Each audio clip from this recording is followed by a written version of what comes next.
मोक्ष भाग प्रकाशक 7मो अधिकार पंडित प्रवल टोडरमलजीनी रचना। जैन मतानुयायी मिथ्या दृष्टिना स्वरूपों निश्चयाभाषीनी बात थई, व्यवहाराभाषीनी चर्चा चाले छे। 7 तत्वनी बात थई। सम्यक चारित्र, सम्यक दर्शन, सम्यक ज्ञान, सम्यक चारित्रना अन्यथा स्वरूपों सम्यक चारित्रनी बात करी कि जेने धर्म पर दृष्टि नहीं ते पण कोई वेळा तो मोटो धर्म आचरे छे अने कोई वेळा अधिक स्वच्छंदी थई प्रवर्ते छे। जेम कोई धर्म पर्व में तो घणा उपवास आदि करे, क्यारे कोई धर्म पर्व में वारंवार भोजन आदि करे। हवे ए जो तेने धर्म बुद्धि होय तो सर्व धर्म पर्वों में यथायोग्य संयम धारण करे। एक पर्युषण में 10 उपवास करे, एक पर्युषण में राते खाए एम। वड़ी कोई वेळा कोई कार्यों में तो घणुं धन खर्चे, त्यारे कोई वेळा कोई धर्म कार्य आवी प्राप्त थयुं होय तो पण त्यां थोड़ुं पण धन न खर्चे। जो तेने धर्म बुद्धि होय तो यथाशक्ति धर्म कार्यों में यथायोग्य धन खर्चा करे। एज प्रमाणे अन्य पण जाणवुं। वड़ी जेने साचुं धर्म साधन नथी ते कोई क्रिया तो घणी मोटी अंगीकार करे तथा कोई क्रिया हनकहीन करे। जेम धनादिकनो तो त्याग कर्यो अने सारा भोजन, सारा वस्त्र इत्यादि विषयों में विशेष प्रवर्ते, तथा कोई पायजामो पहेरवो वा स्त्री सेवन करवू इत्यादि कार्यों त्याग करी धर्मात्मापणुं प्रकट करे। पछी खोटा व्यापार आदि कार्य करे तथा लोकनिंद पाप क्रिया में प्रवर्ते। एज प्रमाणे कोई क्रिया अति ऊँची तथा कोई अति नीची करे। समन्वय होवो जोईए क्रियानो, बरोबर। त्यां लोकनिंद थईने धर्मनी हांसी करावे छे। जो अमुक धर्मात्मा आवा कार्य करे छे एम करीने तमारा धर्मनी हांसी करे। जेम कोई पुरुष एक वस्त्र तो अति उत्तम पहरे तथा एक वस्त्र अतिहीन पहरे तो ते हास्यपात्र थाय, तेम आ पण हांसी ज पामे छे। साचा धर्मनी तो आमनाय छे कि जेटला पोताना रागादिक दूर थया होय ते अनुसार जे पदमां जे धर्म क्रिया संभवित होय ते बधी अंगीकार करे। एमांथी एक अंगीकार करे, एक ना करे एवुं ना होय। जो थोड़ा रागादिक मट्या होय तो नीचा पदमां प्रवर्ते, परंतु उच्च पद धरावी नीची क्रिया ना करे। वड़ी शंकाकार कहे छे स्त्री सेवानादिनो त्याग उपरनी प्रतिमा कह्यो छे तो નીચલી અવસ્થાવાળો ત્યાંનો ત્યાગ કરે કે ના કરે। કે છે સ્ત્રી સેવનનો ત્યાગ કરવાનો આગલી પ્રતિમામાં ઉપરની પ્રતિમામાં કયો છે તો નીચેના પદવાળો સ્ત્રી સેવનનો ત્યાગ કરે કે ના કરે એમ। નીચલી અવસ્થાવાળો તેનો સર્વથા ત્યાગ કરી શકતો નથી। એના પરિણામમાં મન વચન કાય કૃત કારિત અનુમોદના એમ 9 પ્રકારે એ ત્યાગ કરી શકતો નથી। એના પરિણામ જ ના હોય એવા। પણ નીચલી અવસ્થામાં कोई दोष लागे छे तेथी उपरनी प्रतिमा में तेनो त्याग कह्यो छे। पण नीचली अवस्था में जे प्रकार थी त्याग संभवे तेवो त्याग नीचली अवस्था वाळो पण करे। परंतु जे नीचली अवस्था में जे कार्य संभवे ज नहीं तेवो त्याग करवो तो कशायोनी तीव्रतापूर्वक थाय। शुं कह्युं?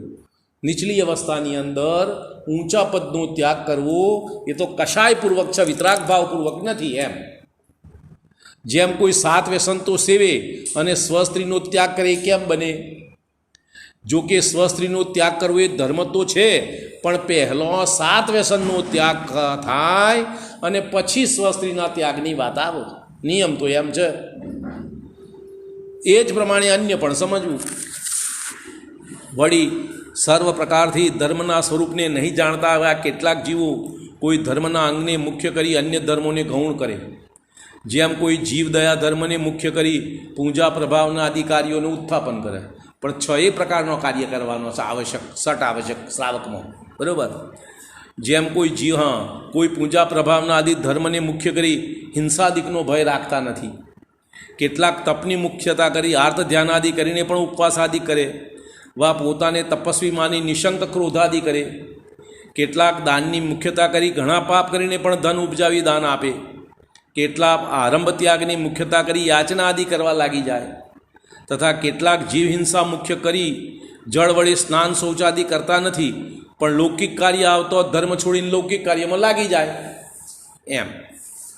इत्यादि प्रकार थी कोई धर्म ने मुख्य करी अन्य धर्म ने गणता नहीं वा तेने आश्रय पाप पण आचरे छे। जेम कोई अविवेकी व्यापार ने कोई व्यापारना नफा अर्थे अने अन्य प्रकार थी घणो तोटो थाय तेवुं आ कार्य थयुं। कोई व्यापारी व्यापार करे तो एक व्यापार में नफो करे ने बीजा व्यापार में घणुं नुकसान करे तो नफो क्यों रह्यो एम। जेम विवेकी व्यापारीनुं प्रयोजन नफो छे तेथी ते सर्व विचार करी जेम नफो घणो थाय तेम करे। તેમ જ્ઞાનીનું પ્રયોજન વિતરાગ ભાવ છે. તેથી તે સર્વ વિચાર કરી જેમ વિતરાગ ભાવ વધે વૃદ્ધિ થાય તેમ કરે, કારણ કે મૂળ ધર્મ વિતરાગ ભાવ છે. તો જે કાર્ય અંગીકાર કરે, જે ત્યાગ કરે, જે નિયમો અંગીકાર કરે એ બધાનું પ્રયોજન એ બધાના કારણે વિતરાગ ભાવમાં વૃદ્ધિ થતી હોય એવું કરે. વિતરાગ ભાવનો અભાવ થાય એવો નિયમ અંગીકાર ના કરે એમ. એ પ્રમાણે અવિવેકી જીવ અન્યથા ધર્મ અંગીકાર કરે છે. તેથી તેમને તો સમ્યક ચારિત્રનો આભાસ પણ હોતો નથી. ચારિત્રની વાત છોડી દો, બરાબર. વળી કોઈ જીવ અણુવ્રત મહાવ્રત આદિરૂપ યથાર્થ આચરણ કરે, સાચું આચરણ કરે ધર્મ પ્રમાણે, તથા આચરણ અનુસાર જ પરિણામ છે, કોઈ માયા લોભાદિકનો અભિપ્રાય નથી, એને ધર્મ જાણી મોક્ષ અર્થે તેનું સાધન કરે છે. કોઈ સ્વર્ગાદિક ભોગોની ઈચ્છા રાખતા નથી. આ જે વાત ચાલે છે એમની વાત, જે આચરણ શુદ્ધ કરે છે તે.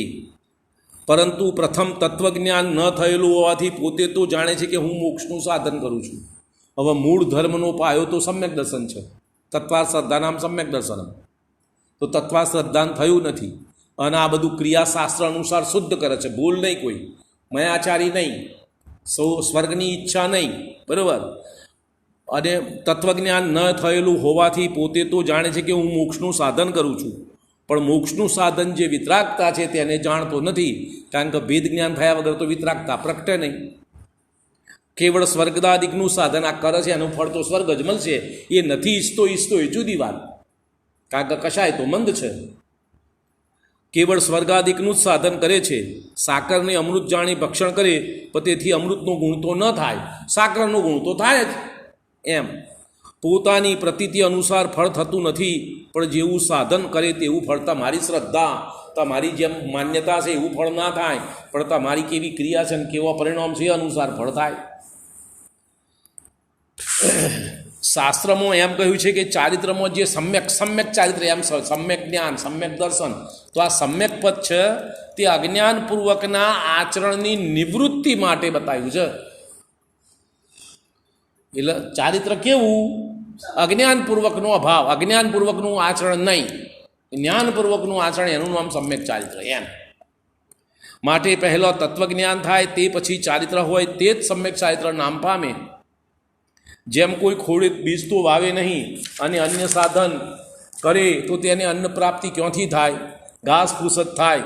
તેમ અજ્ઞાની તત્વજ્ઞાનનો તો અભ્યાસ કરે નહીં અને અન્ય સાધન કરે તો મોક્ષ પ્રાપ્તિ ક્યાંથી થાય? દેવાદિક પદ મળે, એ તો થશે જ, એ તો નિયમ છે. જુઓ, જૈન ધર્મનો મિથ્યાદૃષ્ટિ જીવ પણ વ્રત અંગીકાર કરે શ્રાવકનો અથવા મુનિનો, તો નિયમથી દેવગતિમાં જ જાય, બીજી કોઈ ગતિ એની ના હોય. નિયમ શાસ્ત્રની વાત, મોક્ષની વાત નથી. આપણે મોક્ષની ચર્ચા કરવી છે. મોક્ષનો માર્ગ અપનાવો એટલે વચ્ચે રસ્તામાં એના ફળમાં આ સ્વર્ગ વગેરેની પ્રાપ્તિ તો થવાની જ.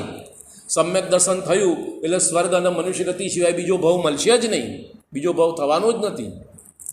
ચાલ આવે છે. તેમાં કેટલાક જીવ તો એવા છે કે જેઓ તત્વાદિકના નામ પણ બરાબર જાણતા નથી અને માત્ર વ્રતાદિકમાં જ પ્રવર્તે છે. તથા કેટલાક જીવ એવા છે કે જેઓ પૂર્વક પ્રકારે સમ્યક દર્શન જ્ઞાનનું અયથાર્થ સાધન કરી વ્રતાદિકમાં પ્રવર્તે છે. જો કે તેઓ વ્રતાદિક યથાર્થ આચરે, વ્રતનું આચરણ સાચું કરે છે, જૂઠું નથી કરતા, શાસ્ત્ર અનુસાર કરે છે, પરંતુ યથાર્થ શ્રદ્ધાન વિના તેમનું સર્વ આચરણ મિથ્યા ચારિત્ર જ નામ પામે. ફળમાં તો દેવગતિ મળશે, મોક્ષની પ્રાપ્તિ નહીં થાય, માટે મિથ્યા ચારિત્ર. સમજમાં વાત આવે છે? સમયસાર કળશમાં કહ્યું છે, સમયસાર કળશ એટલે અમૃતચંદ્ર આચાર્યની રચના. સમયસાર એ કુંદકુંદ આચાર્યની રચના. એ સમયસારની ગાથાઓ ઉપર અમૃતચંદ્ર આચાર્યે જે કળશો લખ્યા છે એનું નામ સમયસાર કળશ.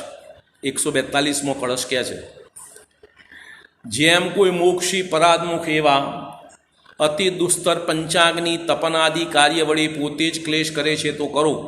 આ કળશની વાત કરું છું, અમૃતચંદ્ર આચાર્ય લખે છે એનો અનુવાદ.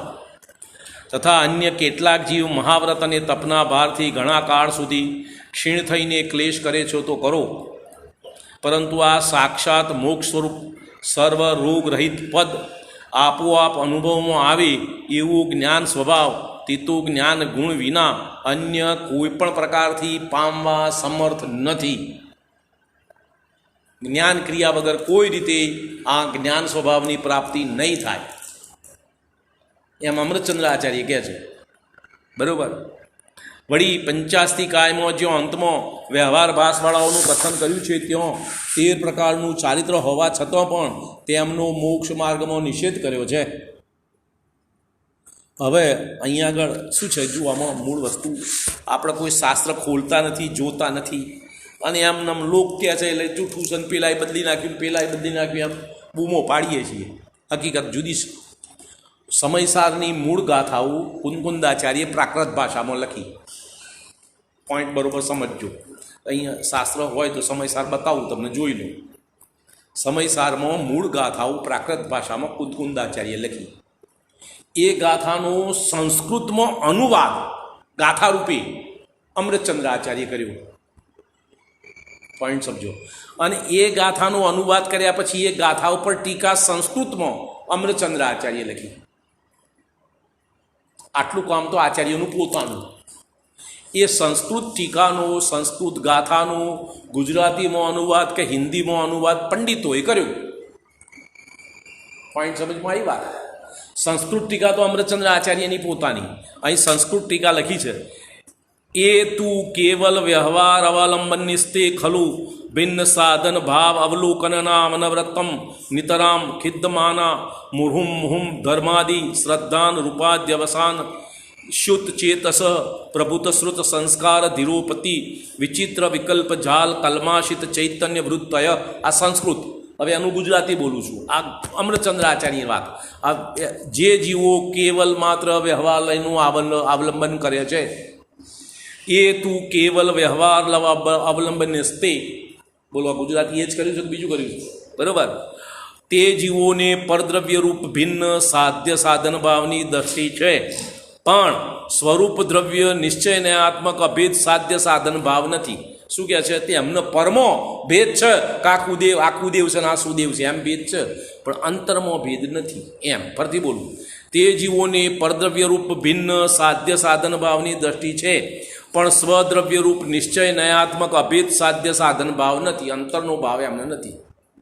વ્યવહાર નહીંનું અવલંબન લેશે એ કેવળ એકલા. જો બંનેનું અવલંબન લે યથાયોગ્ય તો ભૂલ નથી.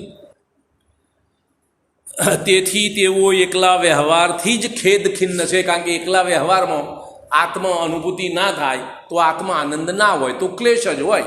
મોક્ષ માર્ગ આનંદનો માર્ગ છે. શું છે માર્ગ? આનંદનો માર્ગ છે. ક્યારે આત્મા અનુભૂતિ થાય તો.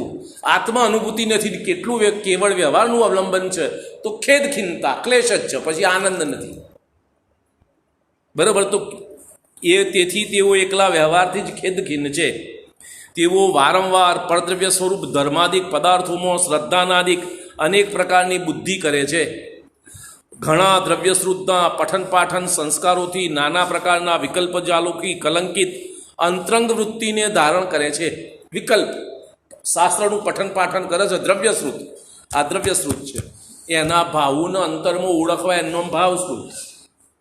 શું કહ્યું? આ દ્રવ્યશ્રુત. ભાષા દ્રવ્યશ્રુત, ગાથા દ્રવ્યશ્રુત, તો હું કવિત્વ બોલું દ્રવ્યશ્રુત, આ બોલું છું એ દ્રવ્યશ્રુત. અને એ અનુસાર પોતાના અંતરમાં ભાવોના ભેદોને સમજવા એનો ભાવશ્રુત. હવે શાસ્ત્રના પઠન પાઠનથી ફક્ત દ્રવ્યશ્રુતના જ વિકલ્પ જાલોથી કલંકિત, એટલે વિકલ્પ જાલોમાં ગૂંચાયેલા છે એવી અંતરંગ વૃત્તિને ધારણ કરે છે. અને અનેક પ્રકારનું યતિનું દ્રવ્યલિંગ જે બાહ્યવ્રત તપશ્ચર્યાદિક કર્મકાંડા દ્વારા હોય છે તેનું જ અવલંબન કરી સ્વરૂપથી ભ્રષ્ટ થયા છે. શું ધારણ કર્યું છે? નગ્ન દિગંબર મુનિવૃત્ત ધારણ કર્યું છે, પણ પોતાના ભાવશ્રુતને ઓળખતા નથી અને દ્રવ્યશ્રુતમાં જ ગૂંચાયેલા છે, માટે એ સ્વરૂપથી ભ્રષ્ટ થયા છે. અમૃતચંદ્ર આચાર્ય કોણ હતા? મુનિ. એ લખે છે. વાત સમજમાં આવે છે? બરાબર. આગળ દર્શન મોહના ઉદયથી વ્યવહાર ધર્મ રાગના અંશથી તેઓ કોઈ વેળા પુણ્યક્રિયામાં રુચિ કરે છે. પાપ કરે છે એવું નહીં, પુણ્યમાં રુચિ છે એમને, પાપમાં રુચિ નથી. કોઈ કાળમાં દયાવંત થાય છે, કોઈ કાળમાં અનેક વિકલ્પો ઉપજાવે છે. વિકલ્પો એટલે વિચારો, ચિંતન મનન, એ બધું ચાલે છે. કોઈ કાળમાં કંઈક આચરણ કરે છે, કોઈ કાળમાં દર્શનના આચરણને અર્થે સમતાભાવ ધરે છે, કોઈ કાળમાં વૈરાગ્ય દશાને ધારણ કરે છે, કોઈ કાળમાં અનુકંપા ધારણ કરે છે, કોઈ કાળમાં ધર્મ પ્રત્યે આસ્તિક ભાવ ધારણ કરે છે, શુભોપયોગ પ્રવૃત્તિથી શંકા, આકાંક્ષા, વિચિકિત્સા, મૂઢદ્રષ્ટિ આદિ ભાવોના ઉત્થાપન અર્થે સાવધાન થઈને પ્રવર્તે છે. આ બધા પરિણામો સાવધાન થઈને શુભોપયોગપૂર્વક પુણ્યભાવમાં સાવધાન થઈને પ્રવર્તે છે. એમને ઓંધળી બેડું નથી જ કૂટતા, બરાબર. કેવલ વ્યવહારના ઉપબ્રહણ, સ્થિતિકરણ, વાત્સલ્ય અને પ્રભાવના આદિ અંગોની ભાવના ચિંતવે છે. વારંવાર ઉત્સાહને વધારે છે. જ્ઞાન ભાવના અર્થે પઠન પાઠનનું કાળ પણ વિચારે છે, એટલે શાસ્ત્ર સ્વાધ્યાયનો કાળ પણ કરે છે. ઘણા પ્રકારના વિનયમાં પ્રવર્તે છે. શાસ્ત્રની ભક્તિ અર્થે ઘણો આરંભ પણ કરે છે. રૂઢા પ્રકારે શાસ્ત્રનું બહુમાન કરે છે. ગુરુવાદીમાં ઉપકાર પ્રવૃત્તિને ભૂલતા નથી. ગુરુવાદીનો ઉપકાર અને વિનય બરોબર આચરણ કરે છે. આ બધું મુનિ પાલન કરે છે, પણ વ્યવહાર એના અવલંબની છે, માટે સ્વરૂપથી ભ્રષ્ટ છે એમ, બરોબર. અર્થ અક્ષર તથા અર્થ અક્ષરની એક કાળમાં એકતાની શુદ્ધતામાં સાવધાન રહે છે. ભાષાના અર્થો કરવાનો, સ્પેલિંગમાં, જોડણીમાં, બહુવચન એકવચનમાં કોઈ ભૂલ કરતા નથી, બરોબર. ચારિત્ર ધારણ કરવાથી હિંસા, અસત્ય, ચોરી, સ્ત્રી સેવનને પરિગ્રહ એ 5 અધર્મોનું સર્વથા ત્યાગરૂપ પંચ મહાવ્રતમાં સ્થિર વૃત્તિ ધારણ કરે છે. મન વચન કાયાનો નિરોધ છે, જેમાં એવી 3 ગુપ્તિઓ વડે નિરંતર યોગનું અવલંબન કરે છે. ઈર્ષા, ભાષા, એષણા, આદાન, નિક્ષણ, ઉત્સર્ગ એ 5 સમિતિ સર્વથા પ્રયત્નવંત છે. એમાં પ્રયત્ન બરોબર જાગૃતિપૂર્વક કરે છે. તપ, આચરણ, અર્થે અનશન, અવમોદર્ય, વૃત્તિ પરિસંખ્યાન, રસ પરિત્યાગ અને વિવક્ત સંયાસન અને કાય ક્લેશ એ 6 બાહ્ય તપોમાં નિરંતર ઉત્સાહ ધારણ કરે છે. પ્રાયશ્ચિત, વિનય, વૈયાવૃત, વિસર્ગ, સ્વાધ્યાય અને ધ્યાન એ 6 પ્રકારના અંતરંગ તપો અર્થે ચિત્તને એટલે ઉપયોગને વશ કરે છે. વીર્યાચાર અર્થે કર્મકાંડમાં પોતાની સર્વશક્તિપૂર્વક પ્રવર્તે છે. કર્મ ચેતનાની પ્રધાનતાપૂર્વક સર્વથા નિરાવરણ કરી અશુભ કર્મની પ્રવૃત્તિ જેણે તે જ શુભ કર્મની પ્રવૃત્તિ અંગીકાર કરી છે. અશુભ કર્મની પ્રવૃત્તિ ત્યાગીને શુભ કર્મની પ્રવૃત્તિ અંગીકાર કરી છે. તથા સંપૂર્ણ જો કર્મ ચેતનાની ફળમાં છે, જ્ઞાન ચેતનામાં નથી. પોઈન્ટ સમજમાં આવે છે.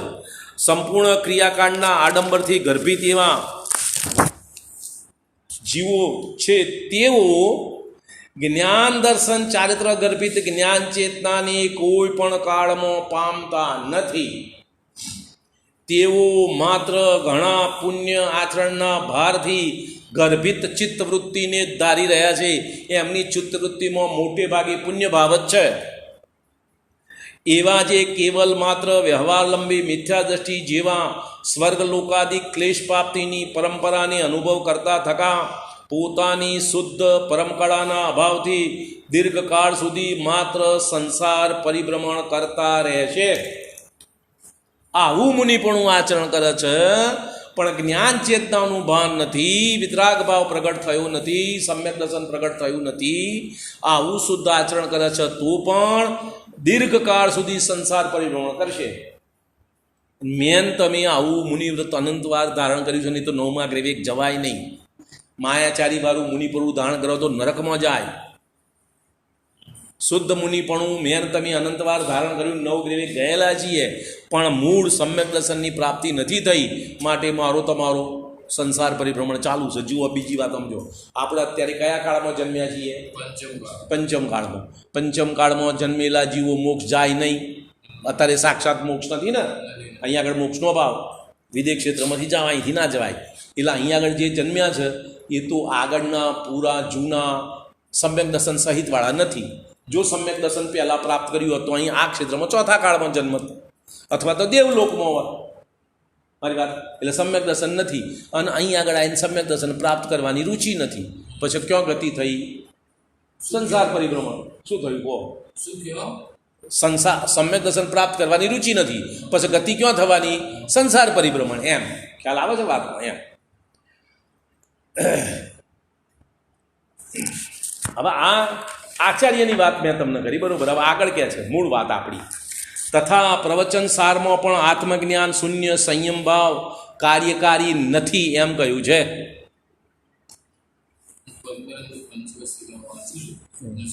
હા, તારા મનુષ્ય પર્યાય મૂકે એમ. હા મનુષ્યવર્યા મળે, બરોબર છે. કેટલાક કલ્પકાળ હા હા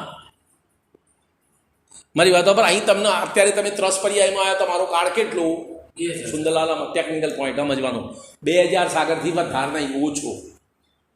2000 સાગરમાં 1/3 તો નરક ગતિમાં જાય નિયમ જ, અને 2/3 સ્વર્ગમાં જાય. સ્વર્ગમાં કેટલો?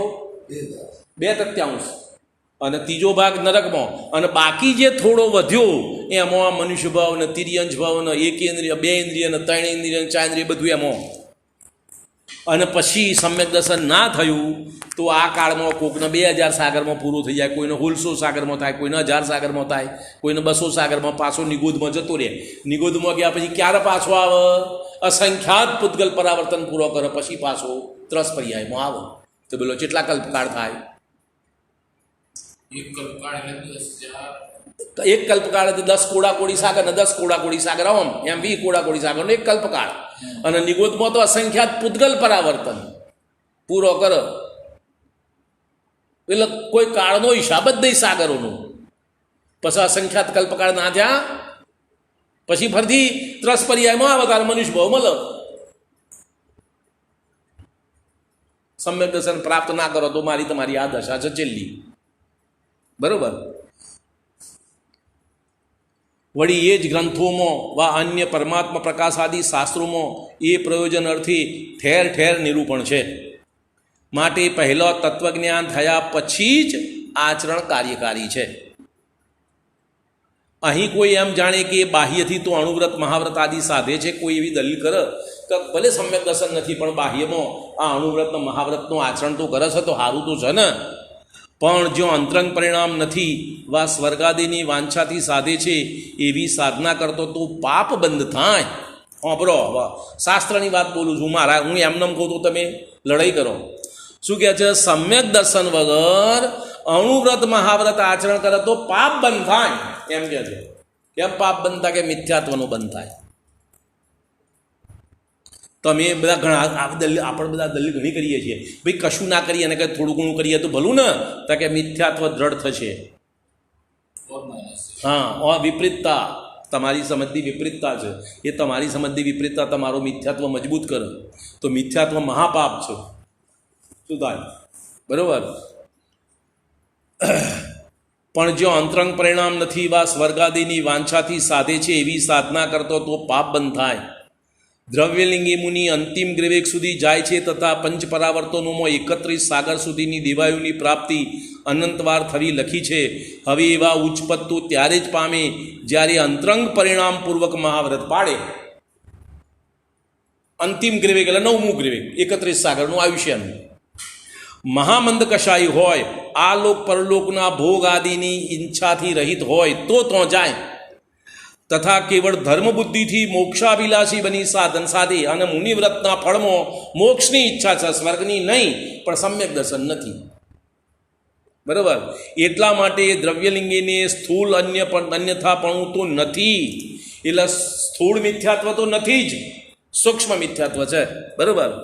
પણ સૂક્ષ્મ મિથ્યા દ્રષ્ટિપણું છે તે સમ્યક દ્રષ્ટિને જણાય છે. હવે તેને ધર્મ સાધન કેવા છે તથા તેમાં અન્યથાપણું કેવી રીતે છે તે કહીએ છીએ. હવે આ મુનિવ્રતની અંદર જે ધર્મ સાધન કરે છે એમાં વિપરીતતા કેમ છે એ બતાવે છે. પ્રથમ તો સંસારમાં નરકાદિના દુઃખ જાણી તથા સ્વર્ગાદિમાં પણ જન્મ મરણાદિના દુઃખ જાણી સંસારથી ઉદાસ થઈ તે મોક્ષને ઈચ્છે છે. આ બધી તો હકીકત, આ સમજપૂર્વક કાર્ય કરે છે. બરાબર. હવે એ દુઃખોને તો બધાય દુઃખ જાણે છે, પણ ઇન્દ્ર હમેન્દ્ર આદિક વિષય અનુરાગથી ઇન્દ્રિયજનિત દુઃખ સુખ ભોગવે છે તેને પણ દુઃખ જાણી નિરાકુળ સુખ અવસ્થાને ઓળખી જે મોક્ષને ચાહે તે જ સમ્યક દ્રષ્ટિ જાણવું. કોણ? કે નિરાકુળ સુખ અવસ્થાને ઓળખી એવા પરિણામને એવી પોતાની અવસ્થાને અનુભવ કરીને નિર્ણય કરે તે જ સમ્યક દ્રષ્ટિ જાણવું. બે વાત, નરકાદિના દુઃખ અને સ્વર્ગાદિના સુખની ઈચ્છા નથી અને નિરાકુળ મોક્ષ સુખનો અનુભવ જેને થયો છે અનુભૂતિપૂર્વક જેને નિર્ણય કર્યો છે એને સમ્યક દ્રષ્ટિ જાણવું. બરોબર. વળી વિષય સુખના ફળ નરકાદિક છે. શું કહ્યું? બોલો. વિષય સુખનો જુઓ તમે આપણે ગમે તે માનીએ જો પેલું શું કહ્યું 2000 સાગરમાં 2/3 કાળ તો સ્વર્ગમાં જાય, 1/3 નરકમાં. હા ભરજો ઊંધો ન્યાય છે. કેમ એમ છે સુંદરલાલ? 2/3 2 ભાગ સ્વર્ગમાં જાય અને 1 ભાગ નરકમાં જાય નિયમથી. તમે હું બધા જીવોનો એક જ ન્યાય. કેમ એમ પૂછું છું. કારણ કશાય દરેકનો દુઃખકારક છે, મન અને તમને બધાનું. અજ્ઞાની જીવ હોય, મુસલમાન હોય, અન્ય નીચ કોમનો હોય તો પણ કશાય તો એના માટે દુઃખનું કારણ છે, એ શાંતિ ઈચ્છે છે. એટલે કોઈ પણ પ્રકારે દરેક જીવો, સંસારના બધા જ જીવો હર કોઈ પ્રકારે કશાયથી છૂટવાનો પ્રયત્ન કરે છે અથવા બંધ કશાય કરવાની મહેનત તો કરે છે. માટે એના ફળમાં સ્વર્ગ મળે એમ ખોટું શું છે? બરાબર ખ્યાલ આવે છે? પણ કશાયના અભાવની વાત એમની સમજમાં આવી નથી, માટે એનો પ્રયત્ન કરતા નથી. એટલે થોડોક સમય કશાયનો અભાવ થયો અને પછી વિષય સુખમાં ફળ નરકાદિક છે. હવે સ્વર્ગ મળ્યું એટલે મળશે શું સુંદરલાલ? સ્વર્ગ મળ્યું તો શું મળશે? વિષય સુખ. વિષય સુખનું ફળ શું? નરક. કેમ? વિષય સુખમાં તો પાપ થાય, પાપનું ફળ નરક. એમાં ખોટું શું છે? તમે જે વિષય સુખ ભોગવો એમાં તો પાપ બંધ થાય, પાપ બંધ થાય એનું ફળ નરક. તો હવે વિષય સુખ ભોગવો અને નરકમાં જાય પણ વિષય સુખની વાંછા છે, બીજી સમજ નથી. એટલે વિષય સુખ ભોગવતો નિગુદમાં જતું રહે છે. એનું અંતમાં તો જ જાય, બીજે જાય ક્યાં? નરકથી નીચું સ્થાન નિગોદ. નિગોદ કરતો નરક તો ઊંચી અવસ્થા, ઘણી ઊંચી અવસ્થા. નરક નારકી જીવ તો મોક્ષ માર્ગી થઈ શકે, નિગોદવાળો તો ના થઈ શકે. પોઈન્ટ સમજમાં આવે છે એમ કે વિષય સુખના ફળ તો નરકાદી છે. શરીર અશુચિમય અને વિનાશિક છે, પોષણ કરવા યોગ્ય નથી, તથા કુટુંબાદિક સ્વાર્થના સગા છે ઇત્યાદિ પરદ્રવ્યનો દોષ વિચારી તેનો તો ત્યાગ કરે. આ જેવો ત્યાગ કેવો કરીએ છીએ આપણે એની વાત. તથા વ્રતાદિનું ફળ સ્વર્ગ મોક્ષ છે, તપશ્ચરણાદિ પરિણામ અવિનાશી ફળ આપનાર છે, એ વડે શરીર શોષવા યોગ્ય છે. તથા દેવગુરુ શાસ્ત્રાદિ હિતકારી છે ઇત્યાદિ પરદ્રવ્યનો ગુણ વિચારી તેને અંગીકાર કરે. ઇત્યાદિ પ્રકારથી કોઈ પરદ્રવ્યોને બુરા જાણી અનિષ્ટ જાણી શ્રદ્ધાન કરે તથા કોઈ પરદ્રવ્યોને ભલા જાણી ઇષ્ટ શ્રદ્ધાન કરે. હવે પરદ્રવ્યોમાં ઇષ્ટ અનિષ્ટપણું કરવું એનું નામ મિથ્યાત્વ છે. હવે તું શું કરું છું? પરદ્રવ્યોમાં ઇષ્ટ અનિષ્ટપણું માનવું એનું નામ મિથ્યાત્વ. તો કર્યું શું? નરકને બુરું જાણ્યું, સ્વર્ગને ભલું જાણ્યું, ઇષ્ટ અનિષ્ટ કર્યું એટલે મિથ્યાત્વ છે. કોઈ પદાર્થ તત્વશ્રદ્ધાનપૂર્વક સમજપૂર્વક કોઈ પદાર્થ ભલા બુરા ના જણાય તારે સમ્યક દર્શન થાય. બરોબર. વળી એ જ શ્રદ્ધાન છે તેને ઉદાસીનતા પણ દ્વેષ બુદ્ધિ રૂપ હોય છે. હવે આવું શ્રદ્ધાન છે, પેલું ખરાબ ને પેલું સારું, તો પેલામાં ઉદાસીનતા થાય છે દ્વેષ બુદ્ધિપૂર્વક. ભરતનો સંગ નહીં કરવો છે એમ કે બહુ છેતરપિંડી કરે છે, બદમાશ છે, આમ છે તેમ છે, તો ભરતથી છૂટી ગયો. શું કરવા છૂટી ગયો? દ્વેષ બુદ્ધિથી. એમ કારણ કે કોઈને બુરા જાણવા તેનું નામ દ્વેષ છે. હવે શંકા કહે સમ્યક દ્રષ્ટિ પણ પરદ્રવ્યોને બુરા જાણીને ત્યાગ કરે છે કે ના? સમ્યક દ્રષ્ટિ પરદ્રવ્યોને બુરા જાણતો નથી, પણ પોતાના રાગભાવને બુરો જાણે છે અને રાગભાવને છોડે છે. તેથી રાગભાવના નિમિત્તોનો ત્યાગ થાય છે. એને વ્યવહારથી પરદ્રવ્યોનો ત્યાગ કહીએ છીએ. પોઈન્ટ સમજમાં આવે છે? સમ્યક દ્રષ્ટિ કેમ પરદ્રવ્યને છોડે છે? તો રાગભાવ છોડે છે, પરદ્રવ્યનો નહીં. પણ રાગભાવ છૂટે તો રાગભાવના નિમિત્તો છૂટી જાય, તો રાગભાવના નિમિત્તો પરદ્રવ્ય છે એટલે પરદ્રવ્ય છૂટી જાય છે. એને પરદ્રવ્યને દ્વેષ બુદ્ધિપૂર્વક નહીં, પોતાના રાગભાવના અહિત જાણીને છોડે છે. સમ્યક દ્રષ્ટિનું કાર્ય એ રીતે છે. સમ્યક દ્રષ્ટિ પરદ્રવ્યોને બુરા જાણતો નથી, પણ પોતાના રાગભાવને બુરો જાણે છે. પોતે રાગભાવને છોડે છે, તેથી તેના કારણોનો પણ ત્યાગ થાય છે. વસ્તુ વિચારતો કોઈ પરદ્રવ્ય ભલા પણ નથી ને બુરા પણ નથી. હવે શંકા કે નિમિત્ત તો છે ને કે પરદ્રવ્ય કોઈ બળાત્કારથી તો તને બગાડતું નથી, પરદ્રવ્ય કોઈ તને બળાત્કારી રાગ દ્વેષ નથી કરાવતું, એ તારી ભ્રમણા છે. પણ પોતાના ભાવ બગડે ત્યારે તે પણ બાહ્ય નિમિત્ત હોય છે. તમારા ભાવમાં રાગ દ્વેષ થાય ત્યારે નિયમથી પરદ્રવ્ય ઉપર ઉપયોગ જોડાયેલો હોય, તો જેના ઉપર જોડાયો હોય એના પર નિમિત્ત કહેવાય. વળી એ નિમિત્ત વિના પણ ભાવ તો બગડે છે, માટે તે નિયમરૂપ નિમિત્ત પણ નથી. એ પ્રમાણે પરદ્રવ્યનો દોષ જોવો એ મિથ્યાત્વ છે. પરદ્રવ્યનો દોષ જણાય એટલે તમે મિથ્યા દ્રષ્ટિ જો. પોતાનો દોષ જણાવવો જોઈએ, એનું નામ સમ્યક્ત્વ થાય, તો સમ્યક્ત્વ થાય. એ પ્રમાણે પરદ્રવ્યનો દોષ જોવો એ તો મિથ્યાભાવ છે. રાગાદિક જ બુરા છે, પણ એવી તેને સમજ નથી. તે તો પરદ્રવ્યનો દોષ જોઈ તેમાં દ્વેષરૂપ ઉદાસીનતા કરે છે. પરદ્રવ્યોમાં રાગભાવનો તો વિચાર જ નથી. હું થયું હું નહીં, વધ્યાન ઘટ્યા એનો કોઈ હિસાબ જ નથી. સાચી ઉદાસીનતા તો તેનું નામ છે કે કોઈ પણ પરદ્રવ્યોના ગુણવા દોષ જણાય નહીં, કોઈ પણ હારા ખોટા ના જણાય, એનું નામ સાચી ઉદાસીનતા, વિતરાગ ભાવ. તેથી કોઈને પર બુરા ભલા જાણે નહીં. પોતાને પોતારૂપ જાણે ને પરને પરરૂપ જાણે. ભલું બુરું નહીં, પણ સ્વપરનો વિવેક હોય. પર સાથે મારું કંઈ પણ પ્રયોજન નથી એવું માની સાક્ષીભૂત રહે. હવે એવી ઉદાસીનતા તત્વજ્ઞાનપૂર્વક જ્ઞાનીને જ હોય, બીજા ના હોય, અજ્ઞાનીને ના હોય આવી ઉદાસીનતા. વળી તે ઉદાસીન થઈ શાસ્ત્રમાં જે અણુવ્રત મહાવ્રત રૂપ વ્યવહાર ચારિત્ર કહેલ છે તેની અંગીકાર કરે છે. એક દેશવા સર્વદેશ હિંસાદી પાપોને છોડે છે. અણુવ્રત હોય તો એક દેશ, મહાવ્રત હોય તો સર્વદેશ. તેની જગ્યાએ અહિંસાદી પુણ્ય કાર્યોમાં પ્રવર્તે છે. વળી જેમાં પહેલો પર્યાયાશ્રિત પાપ કાર્યોમાં પોતાનું કર્તાપણું માનતું હતું, તે જ પ્રમાણે હવે પર્યાયાશ્રિત પુણ્ય કાર્યોમાં કર્તાપણું માને છે. આ મિથ્યા દ્રષ્ટિના વ્રતની વાત. પહેલાં પાપ કાર્યોમાં કર્તાપણું હતું, હવે પુણ્ય કાર્યોમાં હું પુણ્ય કરું છું, મેં આટલું કર્યું, એ કર્તાપણું માને છે.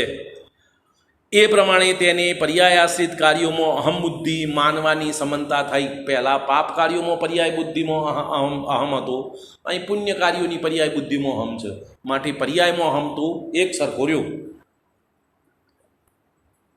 જેમ કે હું જીવને મારું છું, હું પરિગ્રહધારી છું ઇત્યાદિ રૂપ માન્યતા હતી, તે જ હવે પ્રમાણે હું જીવોની રક્ષા કરું છું, હું નગ્ન પરિગ્રહ રહિત છું એવી માન્યતા થઈ. હવે જેને પર્યાયાશ્રિત કાર્યોમાં અહમ બુદ્ધિ છે તે જ મિથ્યા દ્રષ્ટિ, એનું નામ મિથ્યા દ્રષ્ટિ. પર્યાયમાં અહમ બુદ્ધિ, પર્યાયમાં એકત્વપણું, પર્યાયાશ્રિત કાર્યોમાં એકત્વપણું, એનું નામ મિથ્યા દ્રષ્ટિ. પછી પરમો એકત્વપણું એને શું કહીએ? મહામિથ્યા દ્રષ્ટિ. બરાબર. શ્રી સમયસાર કળશમાં પણ એ જ કહ્યું છે. હવે સમયસાર કળશનો આધાર આપો. જે જીવ મિથ્યા અંધકારથી વ્યાપ્ત બની પોતાની પર્યાયાશ્રિત ક્રિયાનો કરતા માને છે તે જીવ મોક્ષ અભિલાષી જીવ હોવા છતાં, જો મોક્ષના અભિલાષી કોઈ આપણે જૈનો એકલા ઈજારો નથી, અન્ય ધર્મોવાળા પણ મોક્ષના અભિલાષી છે, પણ મોક્ષ માટે એમની બધી ધર્મની ક્રિયાઓ કરે છે. તો મોક્ષનું અભિલાષા એ કોઈ ધર્મનું મૂળ નથી. પોઈન્ટ સમજમાં આવે છે? ધર્મનું મૂળ તો સાચું તત્વજ્ઞાન છે. તો કે મોક્ષાભિલાષી હોવા છતાં જેમ અન્યમતી સામાન્ય મનુષ્યોનો મોક્ષ થતો નથી, તેમ તારું પણ મોક્ષ થશે નહીં. કારણ કે કર્તાપણાના શ્રદ્ધાની અન્યમતીમાં તારામાં સમાનતા છે. વળી એ રીતે પોતે કર્તા બની શ્રાવક ધર્મવા મુનિધર્મની ક્રિયામાં નિરંતર મન વચન કાયાની પ્રવૃત્તિ રાખે છે. હવે જૈન ધર્મમાં આવ્યા પછી, મુનિવ્રત અંગીકાર કર્યા પછી બાહ્ય ક્રિયામાં મન વચન કાયા પણ એકત્વપણે પ્રવૃત્તિ કર્યા કરે છે. એ તો પર્યાયની સમાનતા અહમ બુદ્ધિ થઈ, એનું નામ મિથ્યાત્વ. જેમ તે ક્રિયામાં ભંગ ના થાય તેમ પ્રવૃત્તિ ક્રિયાઓ બરોબર પાલન થાય એનું ધ્યાન રાખો. બરાબર. પણ એવા ભાવ તો સરાગ ભાવ છે અને ચારિત્ર તો વિતરાગ ભાવરૂપ છે. માટે એવા સાધનને મોક્ષ માર્ગ માનવું એ મિથ્યાત્વ છે. સરાગ ભાવના મોક્ષ માર્ગ માનવું એ મિથ્યાત્વ. બરાબર. હવે શંકાકાર કે અત્યારે સરાગ ચારિત્ર અને વિતરાગ ચારિત્ર એ બે પ્રકારે કહ્યું છે. ચારિત્ર એ કેવી રીતે એમ શંકાકાર કે જેનો જવાબ, જેમ ચાવલ બે પ્રકારે છે, એક ફોતરા સહિત અને ફોતરા રહિત. ડોગરને ધાન કે અને ચાવલ ચોખાને ધાન કે. એક તો ફોતરા સહિત અને બીજા ફોતરા રહિત. હવે ત્યાં એમ જાણવું, ફોતરા છે તે ચાવલનું સ્વરૂપ નથી, પણ ચાવલમાં દોષ છે. હવે કોઈ ડાયો માણસ ફોતરા સહિત ચાવલનો સંગ્રહ કરતો હતો. કોઈ ડોંગરનો સંગ્રહ કરે, તે ડોંગર કેમ સંગ્રહતા? પહેલાં હાચવવાની, અનાજ હાચવવાની વ્યવસ્થા નથી, એટલે ફોતરો સહિત ચોખા હોય તો એમાં જીવાત ના પડે. એટલે ફોતરો સહિત ડોંગર હંગ્ર અને જેમ જોઈએ એમ છડીને વાપર એટલે જીવાત ના પાય હળ નહીં એટલા માટે આમ સંગ્રહ ખ્યાલ આવ્યો વાતમાં. તો એમ જોવ કોક ફોતરા સહિત ચાવલનો સંગ્રહ કરતો તો તેનો જોઈ કોઈ ભળો મનુષ્ય ફોતરાને જ ચાવલમાંની સંગ્રહ કરે તો તે નિરખત ખેત ખીન થાય. હવે ફોતરા ડોંગર જુઓ તો ચોખા તો દેખાય જ નહીં, એ તો ફોતરો જ દેખાય. એના જોઈને કોઈ ગોંડો ફોતરોને ચોખા માની લે તો શું કરવાનું એમ. તેમ ચારિત્ર બે પ્રકારથી, એક તો સરાગ છે તથા એક વિતરાગ છે. ત્યાં એમ જાણવું કે રાગ છે તે ચારિત્ર સ્વરૂપ નથી પણ ચારિત્રમાં દોષ છે. ફોતરો છે તે ચોખાનું સ્વરૂપ નથી પણ ચોખાનો દોષ છે અને દૂર કરવાના છે ખાવા માટે. હવે કેટલાક જ્ઞાની પ્રશસ્ત રાગ સહિત ચારિત્ર ધારે છે. ઘણા જ્ઞાનીઓની અવસ્થા પરિણામની યોગ્યતા એવી હોય કે રાગ સહિત ચારિત્રનું ધારણ કરે છે. પ્રશસ્ત એટલે પુણ્યભાવ. તેને દેખી કોઈ અજ્ઞાની પ્રશસ્ત રાગને ચારિત્રમાંની સંગ્રહ કરે તો નિરર્થક ખેદ ખીન થાય. એમના અંતરંગ પરિણામનું તને બોન નથી અને બાહ્ય ક્રિયામાં તું એકાગ્ર થઈ એના અંગીકાર કરું તો નિરર્થક ખેદ ખીન તું તને મોક્ષની પ્રાપ્તિ ના થાય એમ. હવે શંકાકાર ફરતી ગયા છે. પાપ ક્રિયા કરતો તીવ્ર રાગાદિક થતા હતા. પાપ ક્રિયા કરતા હતા તાર રાગ કશાય બધો તીવ્ર થતો હતો. હવે આ ક્રિયાઓ કરતો હવે ધર્મની બધી બહારની ક્રિયાઓ કરીએ છીએ એમાં મંદ રાગ થાય છે. તો તેથી જેટલા અંશ રાગ ભાવ ઘટ્યો તેટલા અંશ ચારિત્ર કહો તથા જેટલા અંશે રાગ રહ્યો તેટલા અંશે રાગ કહો. એ પ્રમાણે તેને સરાગ ચારિત્ર કહો. શંકાકાર કહે છે એનો જવાબ આપે છે ઉત્તર. જો તત્વજ્ઞાનપૂર્વક એ પ્રમાણે હોય, તત્વજ્ઞાનપૂર્વક તારો જેટલો રાગ ઘટ્યો એટલો તો મોક્ષ માર્ગ કહીએ. પણ તત્વજ્ઞાનપૂર્વક હોય તું એમનેમ રાગ તીવ્ર મંદ થાય એનું નામ મોક્ષ માર્ગ નહીં. તો હું તમે બધા મોક્ષ માર્ગી, કારણ કે મારે રાગ તો તીવ્ર મંદ થાય, તમારે તીવ્ર મંદ થાય. પોઈન્ટ સમજમાં આવ્યો? પણ તત્વજ્ઞાન વિના ઉત્કૃષ્ટ આચરણ હોવા છતાં પણ અસંયમ નામ જ પામે છે. કારણ કે રાગ કરવાનો અભિપ્રાય મળતો નથી એ અહીં દર્શાવીએ છીએ કે રાગ કરવાનો અભિપ્રાય મટ્યો નથી. એને તો રાગ વધઘટ કરવી છે, અભાવ નહીં કરવું. એ સમજમાં એના આવ્યું નથી. એ સમજમાં આવ્યું હોય તો રાગ ભાવને ચારિત્ર કહે જ નહીં. રાગ ભાવને ચારિત્ર કહેવાની દલીલ તું કરું છું એનો તું રાગ ભાવને ચારિત્ર માનું છું. તારે રાગ વધઘટ કરવું છે, અભાવ નહીં કરવું. અભિપ્રાયમાં રાગનો અભાવ કરવાની વાત સમજમાં આવી નથી. બરાબર? હવે એ અભિપ્રાય નથી મટ્યો અને અભિપ્રાય શું વસ્તુ છે એની ચર્ચા આગળ કરે છે. સમય થઈ ગયો છે એની વાત કાલ.